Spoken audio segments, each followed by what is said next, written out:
আসসালামু আলাইকুম। সরকারি চাকরিতে কোটা সংস্কার আন্দোলনকে ঘিরে উদ্ভূত পরিস্থিতিতে 10 আগস্ট পর্যন্ত এইচএসসি পরীক্ষা স্থগিত এবং 11 আগস্ট থেকে নতুন সময়সূচিতে এইচএসসি ও সমমানের পরীক্ষা অনুষ্ঠিত হবে। এর আগ পর্যন্ত সকল পরীক্ষা স্থগিত করা হয়েছে। বৃহস্পতিবার ঢাকা শিক্ষা বোর্ডের চেয়ারম্যান অধ্যাপক তপন কুমার সরকার এ তথ্যটি নিশ্চিত করেছেন। এর আগে কয়েক দফায় এইচএসসি ও সমমানের পরীক্ষা স্থগিত করা হয়েছিল। প্রথমে গত 18 জুলাইয়ের পরীক্ষা স্থগিত করা হয়। তারপর একসঙ্গে 21, 23 এবং 25 জুলাইয়ের সব শিক্ষা বোর্ডের এইচএসসি ও সমমানের পরীক্ষা স্থগিত করা হয়।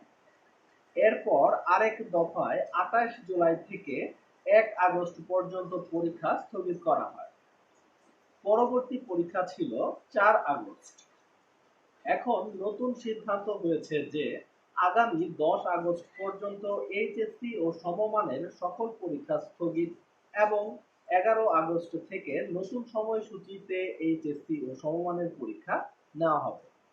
কোটা সংস্কার আন্দোলনকে ঘিরে উদ্ভূত পরিস্থিতিতে গত 17 জুলাই সব সরকারি ও বেসরকারি বিশ্ববিদ্যালয় বন্ধ ঘোষণা করা হয়। এছাড়া শিক্ষা মন্ত্রণালয়ের আওতাধীন মাধ্যমিক ও উচ্চ মাধ্যমিক পর্যায়ের সব শিক্ষা প্রতিষ্ঠান যেমন স্কুল, কলেজ, মাদ্রাসা ও কারিগরি প্রতিষ্ঠান এবং সিটি কর্পোরেশন এলাকার সকল প্রাথমিক বিদ্যালয়ে পরবর্তী নির্দেশ না দেওয়া পর্যন্ত শ্রেণী কার্যক্রম বন্ধ রয়েছে। 16 ও 17 জুলাই এ সিদ্ধান্ত জানানো হয়। সর্বশেষ গত 24 জুলাই তারিখে শিক্ষামন্ত্রী মহিবুল হাসান চৌধুরী বলেছিলেন, শতভাগ নিরাপদ পরিবেশ তৈরি না হলে শিগগিরই শিক্ষা প্রতিষ্ঠান খুলছে না।